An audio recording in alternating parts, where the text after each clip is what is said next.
Hello friends, आज हम लोग करेंगे ज्योग्राफी का थर्ड चैप्टर 7th क्लास का, जिसका नाम है अवर चेंजिंग अर्थ, यानी कि हमारी बदलती पृथ्वी। इस चैप्टर के लिए सबसे पहले आप लोगों को लिथोस्फीयर को जानना ज़रूरी है, क्योंकि इसमें पूरा का पूरा जो चैप्टर है लिथोस्फेरिक प्लेट्स के ऊपर डिपेंड है। तो लिथोस्फीयर क्या होता है? Lithosphere is the solid crust. मैंने आप लोगों को लास्ट टेस्ट में बताया था, क्रस्ट यानी कि हमारी जो अर्थ है वो 3 लेयर्स में डिवाइड होती है, जैसे ओनियन होता है। ये मैं आप लोगों को एक बार छोटा सा अभी भी बता देती हूँ रिकैप। सुनिए पहले, एक सॉलिड क्रस्ट या हार्ड टॉप लेयर जो होती है हमारे अर्थ की सबसे ऊपर वाली लेयर, जो किससे बनी है? रॉक्स से, मिनरल से, और कवर्ड है किससे? सॉइल से, जो हम लोग देखते हैं मिट्टी से। पतली सी लेयर होती है जो, ठीक है। माउंटेन्स हो गए, प्लेट्यूज हो गए, प्लेन्स हो गए, वैलीज हो गई, फॉरेस्ट हो गए, इवन हम लोग ह्यूमन जो हैं, ट्रांसपोर्टेशन, सब कुछ इसका पार्ट है लिथोस्फीयर का, ठीक है। लिथोस्फीयर। अब सुनिए ज़रा, जैसे मैंने आपको बताया था, सपोज़ कीजिए ये हमारी अर्थ है। ये जो सबसे ऊपर वाली होती है ये क्या होती है? ये होती है क्रस्ट, ठीक है। इसके जो क्रस्ट होती है ये एरिया कवर करती है 35 किलोमीटर का। क्रस्ट के बाद जो हमारी सेकंड लेयर आती है वो होती है मेंटल की, ठीक है। और मेंटल जो होती है ये करती है 2900 किलोमीटर डेप्थ में। मेंटल के बाद हमारी आती है आउटर कोर। कोर को 2 पार्ट्स में डिवाइड किया जाता है, आउटर कोर, और सबसे मिड वाली होती है इनर कोर, ठीक है। इनर कोर ये कितने डेप्थ में मिलते हैं? ये मिलते हैं 3500 किलोमीटर। अब हम जहाँ पे रहते हैं ये हमारा क्रस्ट का ऊपरी हिस्सा है, सबसे ऊपर वाला, और यहाँ पे ही हमारी पाई जाती है लिथोस्फीयर, ओके। मेंटल, देखो लिथोस्फीयर क्या है? ये एक सॉलिड पोर्शन है, ध्यान रखिएगा। मेंटल और जो आउटर कोर है ना, ये लिक्विड पोर्शन होते हैं। यहाँ पे होता है मैग्मा, और इनर कोर जो है ये भी हमारा बहुत ही सॉलिड पोर्शन होता है, ठीक है। अब ये जो हमारा लिथोस्फीयर है ना, सपोज कीजिए ये हमारी अर्थ है, ठीक है। अर्थ, यहाँ पे ना कुछ प्लेट्स होती हैं, प्लेट्स। जैसे कई बार बारिश होती है, आप लोगों ने देखा होगा, और मिट्टी में क्या होती है? मिट्टी में ना ऐसी ऐसी से कुछ लाइंस पड़ जाती हैं, यानी कि वो अलग अलग प्लेट्स में डिवाइड हो जाती हैं, अलग अलग। या कहीं पे बहुत सूखा पड़ता है, जो आपने देखी होगी बंजर भूमि, वहाँ पे भी बहुत ज़्यादा जो है ये अलग अलग डिवाइड हो जाती है मिट्टी, आप लोगों ने देखा होगा। ये प्लेट्स जो बनती है ना अलग अलग, सेम ऐसी ही हमारी लिथोस्फीयर में भी ना कुछ प्लेट्स होती हैं। कितने तरीके की प्लेट्स होती हैं? ये होती है 7 तरह की प्लेट्स होती हैं। उनको क्या कहते हैं हम लोग? इनको कहते हैं हम लोग, कौन सी प्लेट्स होती हैं? ये प्लेट्स होती हैं हमारी टेक्टोटॉनिक प्लेट्स, यस, टेक्टोटॉनिक प्लेट्स, ठीक है। अब होता क्या है, जहाँ पे ये प्लेट्स आपस में मिलती है ना, ये प्लेट्स आपस में मिलती हैं, ये प्लेट्स ना ध्यान रखना, ये किसके ऊपर है? मैंने कहा था ये सबसे ऊपर है लिथोस्फीयर। लिथोस्फीयर के नीचे क्या है? मेंटल, और मेंटल में क्या है? मेंटल में है मैग्मा, यानी कि लावा। ये क्या होता है? ये जो है इतना गर्म होता है, यहाँ पे जो चट्टानें होती हैं ना, जो रॉक्स होती हैं, इस गर्मी की वजह से, उस हीट की वजह से ना, ये हमेशा मेल्ट फॉर्म में होती हैं। और मेल्ट फॉर्म में होती हैं तो क्या होता है, ये जो मेंटल होता है ना, यहाँ से ये जो गर्म, इतनी हीट की वजह से ये जो एक आग होती है केले के, बहुत बहुत ज़्यादा हीट प्रेशर। सपोज़ कीजिए हम लोग जहाँ पे रहते हैं, हम 50 डिग्री के कभी टेम्परेचर हो जाए तो हम लोगों को कितनी गर्मी लगती है, और यहाँ पे जो टेम्परेचर मिलता है ना वो होता है 7,000 डिग्री सेल्सियस, इतना हॉट टेम्परेचर, सोचो आप लोग। तो जो ये मेंटल है ना, जैसे आप लोगों ने पानी देखा है, सपोज़ करो ये बाउल है, गैस पे रखा हुआ, पानी क्या करता है? जब पानी बॉयल होता है ना, ऐसे ऐसे ऐसे उबलता है, नीचे जाता है, उबलता है, नीचे जाता है, उबलता है, ऐसे नीचे जाता है, ठीक है। सेम इसी तरह मेंटल में होता है। इतनी हीट की वजह से ये मैग्मा ऊपर जाता है, इससे टकराता है, फिर ठंडा होके नीचे आ जाता है, फिर से दोबारा ऊपर जाता है, फिर टकराता है, नीचे आ जाता है। ऐसे ही जो बार बार इन प्लेट्स से टकराता है ना, इससे ये प्लेट्स क्या होती हैं? ये मूव करते हैं। क्यों? क्योंकि हमारा मेंटल में जो क्या है, मैग्मा है, वो क्या कर रहा है? वो मूव कर रहा है लगातार। आप लोग सोचोगे कि हम लोग लिथोस्फीयर में रहते हैं, पर हम लोगों को कभी नहीं लगता कि हम लोग जो है मूव कर रहे हैं, क्योंकि ये बहुत ही स्लो प्रोसेस है। एक साल में सिर्फ कुछ सेंटीमीटर और मिलियंस ऑफ ईयर्स लग जाते हैं इसको, कुछ इंच, जब ये अपने आप से जो है ये प्लेट्स थोड़ी सी शिफ्ट होती हैं, ठीक है। इसलिए हम लोगों को पता नहीं चलता, बट ये जो प्लेट्स हैं ये मूव करती रहती हैं। क्यों? Just because of this magma, क्योंकि मैग्मा जो है ये इतनी हीट होती है, ये हमेशा जो है मूव करता रहता है, ओके, ठीक है। अब सुनो ज़रा, हमारे यहाँ पे ना अर्थ की जो मूवमेंट्स है, अर्थ की मूवमेंट्स दो फोर्सेस पे डिपेंड करती हैं। एक होती है हमारी एंडोजेनिक, एक होती है एक्सोजेनिक। एंडोजेनिक देखो इसके नाम में ही है, एंडो यानी कि इनर यानी कि अंदर, और एक्सो होती है एक्सो यानी कि बाहर, आउटर। ये जो एंडोजेनिक फोर्सेस होती है ना, ये अर्थ को मूव करने में कहाँ से हेल्प करती हैं? ये उठती है अर्थ के अंदर से। जो हमारी ये है ना मैग्मा, मेल्टन वाला और ये कोर वाला पार्ट जो हम पढ़ रहे थे, ये फोर्सेस आती हैं यहाँ से और अर्थ पे बहुत ज़्यादा जो है ये विनाश लाती हैं। और एक्सोजेनिक जो फोर्सेस होती हैं ना, ये अंदर से नहीं आती, ये बाहर ही रहती हैं। ठीक है, इसके कुछ एग्जाम्पल देती हूँ। एंडोजेनिक फोर्सेस की वजह से ना जैसे क्या आती हैं, सबसे मेन बात अर्थक्वेक। अर्थक्वेक आते हैं हमारे धरती के अंदर से ही आते हैं ना, धरती शेकिंग ऑफ अर्थ होता है बेसिकली, जब धरती हमारी हिलती है। तो अर्थक्वेक इस चैप्टर में हम यही पढ़ेंगे कि कैसे आती हैं कैसे नहीं आती हैं। अर्थक्वेक के बाद इसमें सेकंड है हमारा वोल्केनोज। ठीक है, और एक्सोजेनिक फोर्सेस में जो बाहर से ही हमारे अर्थ को नुकसान पहुंचाते हैं, रिवर हो गई, देन विंड हो गई, सी वेव्स हो गई, सी वेव्स समुद्र की लहरें, ग्लेशियर्स हो गए, ये हैं जो हमें हमारी अर्थ की मूवमेंट्स को जो है इफ़ेक्ट करती हैं। ठीक है, अब सुनो जरा, फर्स्ट हम लोग क्या पढ़ रहे हैं, आज हम पढ़ लेंगे एंडोजेनिक के बारे में। एंडोजेनिक फोर्सेस की वजह से क्या क्या आते हैं, अर्थक्वेक और वोल्केनोज। ठीक है, अर्थक्वेक क्या होता है, अर्थक्वेक को समझते हैं पहले। सपोज करो, देखो सेम है जो ऊपर बताया था आप लोगों को, ये दो प्लेट्स हैं।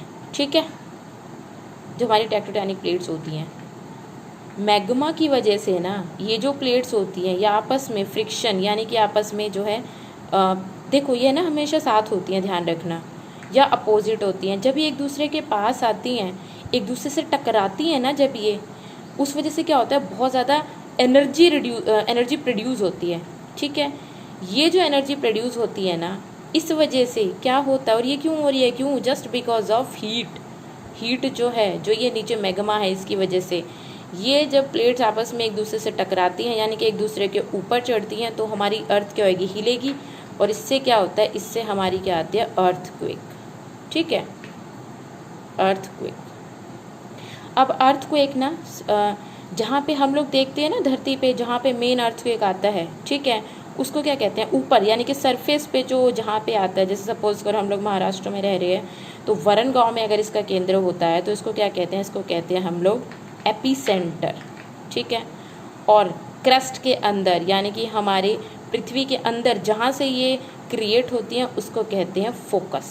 ठीक है, तो एपिसेंटर के जो पास वाला एरिया होगा ना, वो ज़्यादा डिस्ट्रक्शन आएगी वहाँ पे, यानी कि वहाँ पे ज़्यादा लॉस होगा, और एपिसेंटर से जितना दूर होते जाएगा वहाँ पे भूकंप जो है, अर्थक्वेक जो है, वो अपनी पावर कम करता जाता है। ठीक है, अब सुनो ज़रा, अर्थक्वेक से रिलेटेड ये ना 3 तरीके की वेव्स होती हैं, पी वेव्स, एस वेव्स और एल वेव्स। पी वेव्स को ना हम लोग प्राइमरी वेव्स भी कहते हैं। ठीक है, और इनको हम क्या कहते हैं, सेकेंडरी। आप लोगों को नाम याद रहेगा, सेकेंडरी वेव्स। और जो हमारी एल हो गई, ये हमारी, इनका कोई नाम नहीं है, ये एल वेव्स ही है। ठीक है, देखो ध्यान से सुनना, प्राइमरी वेव्स और सेकेंडरी वेव्स जो है ना, ये दोनों वेव्स कहाँ क्रिएट होती है, ये होते हैं inside our earth, inside our अर्थ, धरती के अंदर। और जब प्राइमरी और सेकेंडरी वेव्स दोनों अर्थ के सरफेस पे पहुंचती हैं ना, सरफेस पे, तो ये क्या होती हैं, ये होती हैं हमारी एल वेव्स, यानी कि ये होती हैं अर्थ के सरफेस के ऊपर, सरफेस ऑफ द अर्थ। ठीक है, थोड़ी सी लिखने में प्रॉब्लम आ रही है बेटा। ठीक है, इनसाइड अवर अर्थ। अब सुनो, प्राइमरी वेव्स जो होती है ना, सबसे ज़्यादा फास्ट स्पीड होती है इनकी जो स्पीड होती है वो होती है मैक्सिमम, जो अगर मैं आपको बताऊँ तो 14,000 किलोमीटर पर सेकेंड। ठीक है, 14,000 किलोमीटर पर सेकेंड। और एवरेज अगर निकाली जाए तो कितनी होती है, 8 किलोमीटर पर सेकेंड। ठीक है, और जो सेकेंडरी वेव्स होती है ना, हमारी सेकेंडरी वेव्स की जो होती है ये चलती हैं कितनी 5 to 6 किलोमीटर, इनकी इतनी होती है। एग्ज़ाम पॉइंट ऑफ व्यू से आपसे क्या पूछ सकता है, जो प्राइमरी वेव्स होती है ना वो कहाँ पे चलती हैं और इनको क्या कहते हैं। सुनो, प्राइमरी वेव्स को ना हम लोग साउंड वेव्स भी कहते हैं, ध्यान रखना, साउंड वेव्स, ठीक है, प्राइमरी वेव्स को। और साउंड आपको पता है साउंड की स्पीड कितनी होती है, साउंड वेव्स क्यों कहते हैं, क्योंकि ये बहुत तेज़ चलती हैं और साउंड बहुत तेज़ ट्रैवल करता है, यानी कि साउंड अपने 1 सेकंड में 3 लाख किलोमीटर जो है ट्रैवल करता है, ठीक है, तो इसलिए इनको साउंड वेव्स कहते हैं।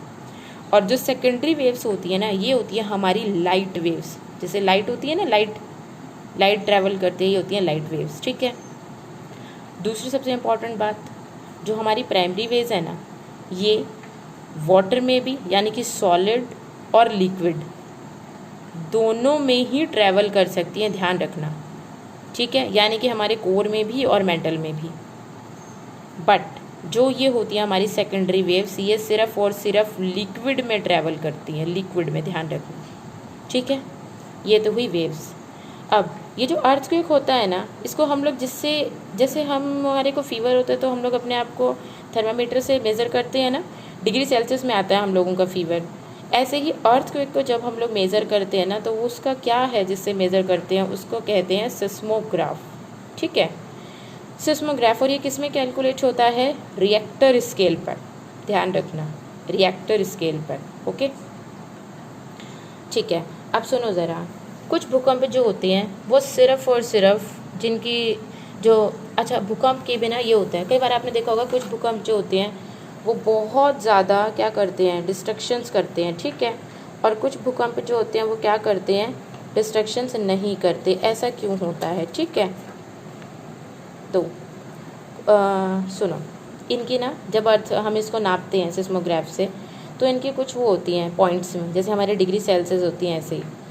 तो ये जो इनका मापा जाता है ना, जो 2.0 से लेस वाले होते हैं ना, 2.0 से लेस वाले, वो जो भूकंप होते हैं वो कोई भी नुकसान नहीं करते, नो इफेक्ट, ओके। दूसरा है, जो हमारे 5.0 तक के होते हैं ना, वो कुछ सम कॉज क्रिएट करते हैं, और कुछ जो होते हैं हमारे 6.0 तक के होते हैं, ये क्या होते हैं, ये डैमेज करते हैं बहुत ज़्यादा, ठीक है। सम कॉज था, यहाँ पे आ जाएगा मोर, बहुत ज़्यादा डिस्ट्रैक्शंस करते हैं। और कुछ तो ऐसे होते हैं जो 7 से भी ऊपर के होते हैं, ये बहुत ही ज़्यादा डेंजरस अर्थक्वेक होते हैं, जिसमें सब कुछ ख़त्म हो जाता है, यानी कि चाहे कितने बड़े भी कोई बिल्डिंग है, प्लांट्स है, घर हैं, कितने मजबूत, सब कुछ इसमें बहुत ज़्यादा डिस्ट्रक्शन लाता है, ठीक है, बहुत ज़्यादा लॉस होता है हर चीज़ का इसमें, ओके। एक तो हमने क्या पढ़ा था इसमें, अर्थक्वेक, सेकंड हम पढ़ेंगे अब इसमें वोल्केनो, ठीक है। वोल्केनो देखो क्या है, वोल्केनो भी सिंपल है, ये हमारी वही क्या है जो हम पढ़ रहे थे अर्थ के अंदर वाला, ठीक है, मैग्मा के बारे में हम लोग पढ़ रहे हैं। अब होता क्या है, ये मैग्मा जो होता है ना, जब ये बहुत गर्म हो जाता है ना, ये ऊपर की तरफ चल पड़ता है। अभी हम धरती के अंदर या अर्थ के अंदर की बात कर रहे हैं, ठीक है। जब ये धरती के ऊपर जाता है ना, तो क्या होता है, ये जो एक ये ट्यूब जैसा रास्ता होता है ना, इसको क्या कहते हैं, इसको कहते हैं वेंट, ध्यान रखना, वेंट। और जब ये अर्थ के सरफेस पे पहुंच जाता है ना, ये एक सर्कल से की शेप बना लेता है, इसको क्या कहते हैं, इसको कहते हैं क्रेटर, ठीक है। और फिर यहाँ से क्या निकलता है, लावा, जो हम जानते हैं बहुत ज़्यादा आग, गैस, ठीक है, ये क्या होता है हमारा लावा, ऐश, राख वगैरह सब कुछ, बेसिकली क्या होता है, गैसेस में कुछ मिनरल्स भी निकलते हैं, ये होता है हमारा वोल्केनो। ये भी कहाँ से आता है, from the interior of the earth, earth के अंदर से। जब मैग्मा जो है, ये मैग्मा, ठीक है, मैग्मा जब बहुत ज़्यादा हो जाता है, मैंने कहा था ना, ये क्या होता है, गर्म होकर ऊपर उठता है, गर्म होकर चीज़ें हल्की हो जाती हैं, इसलिए वो गैसेस क्या होती हैं, ऊपर आती हैं। तो मैग्मा ऊपर आता है, जिस ट्यूब से एक रास्ता सा होता है उसको कहते हैं वेंट, और जो इसका ये मुंह सरफेस पे आता है अर्थ के, जहाँ से निकलता है ये सर्कल की शेप का क्रेटर, और फिर जो है वोल्केनो से जो है लावा वगैरह निकलता है। बहुत सालों तक जो है ये लावा निकलता रहता है और इनसे क्या बनती है हम लोगों ने पढ़ा था, इग्नियस रॉक्स जो होती हैं वो हमारी इससे पड़ती हैं। ठीक है, नेक्स्ट वीडियो में हम लोग करेंगे एक्सोजेनिक फोर्सेस से क्या जो है डिस्ट्रक्शन आती है।